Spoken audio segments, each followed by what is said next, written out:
Hello everybody, my name is Andrew Hester and welcome to Space Engineers.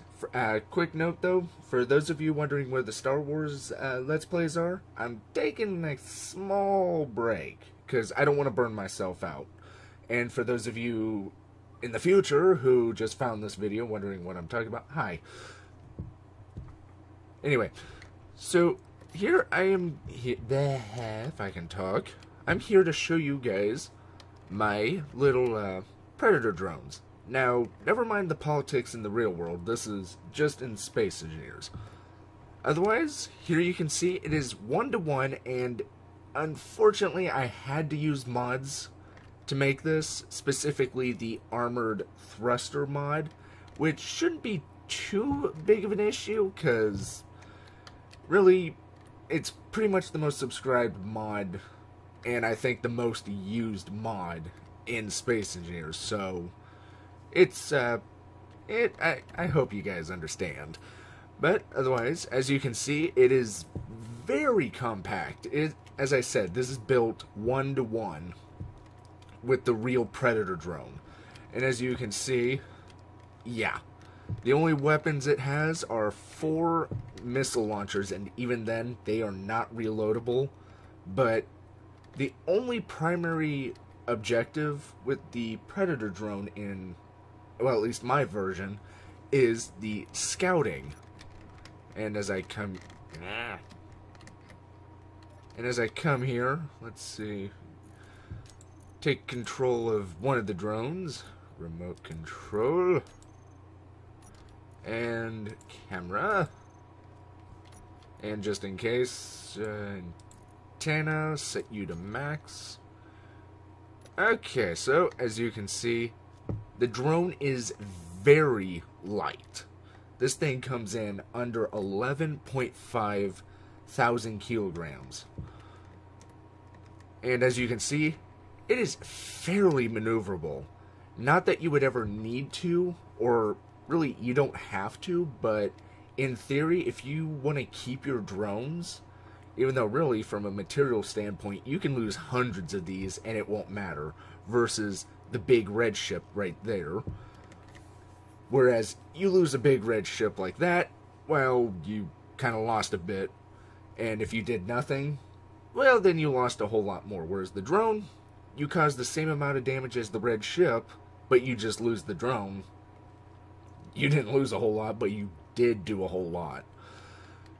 So otherwise, when I made this I think in October of last year, in 2014, and before that we didn't have the zoom in feature for the Predator drone. So now, even though you still have a max range of 5,000 meters from your own antennas, you can still do quite a bit.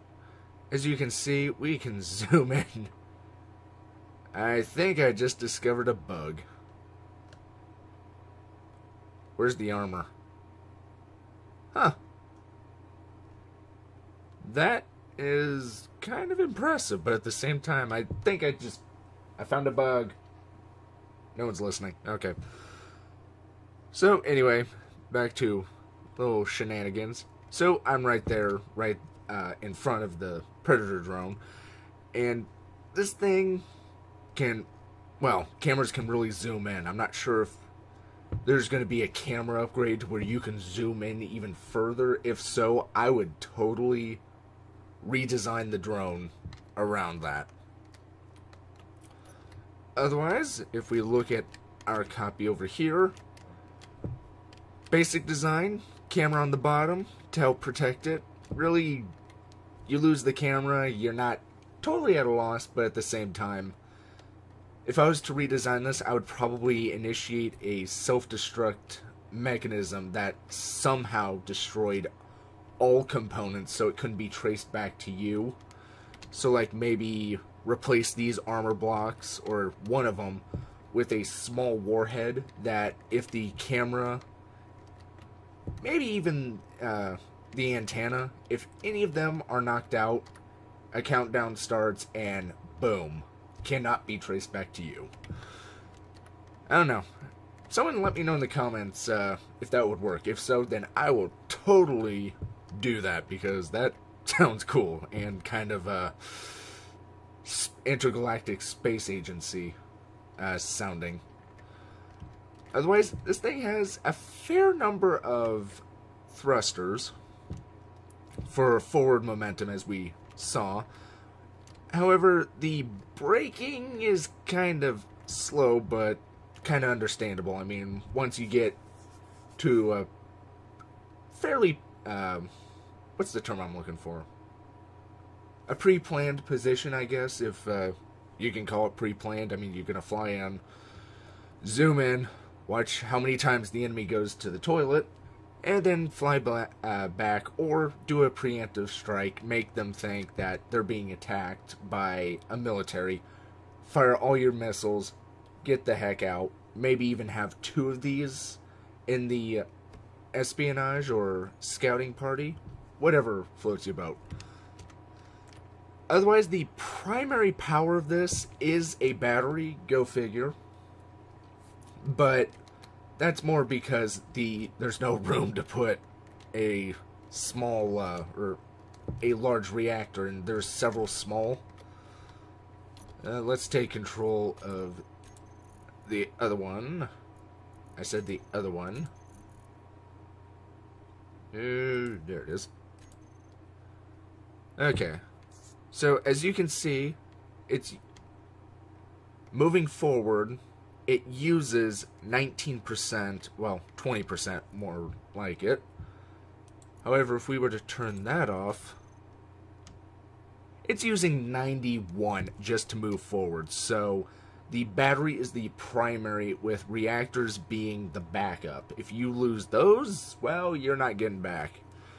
But really, you wouldn't need that much uranium once you get the thing going. Let's take a quick control over it. Where view. Okay. Let's back up, because I'm not sure how long it'll take. Okay, let's just do this. Okay, it overloaded, trying to stop going backwards.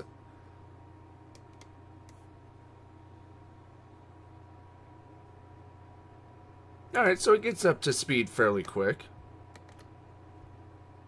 And overload. So, really, use the battery and make sure it's charged, alright?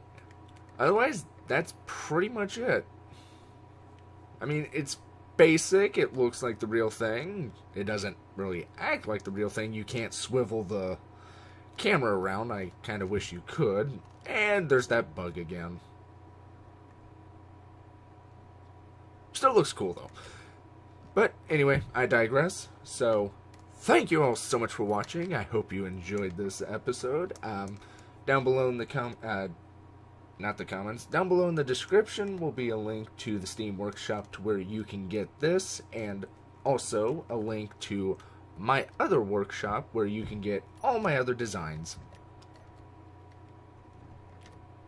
Once again, thank you so much for watching.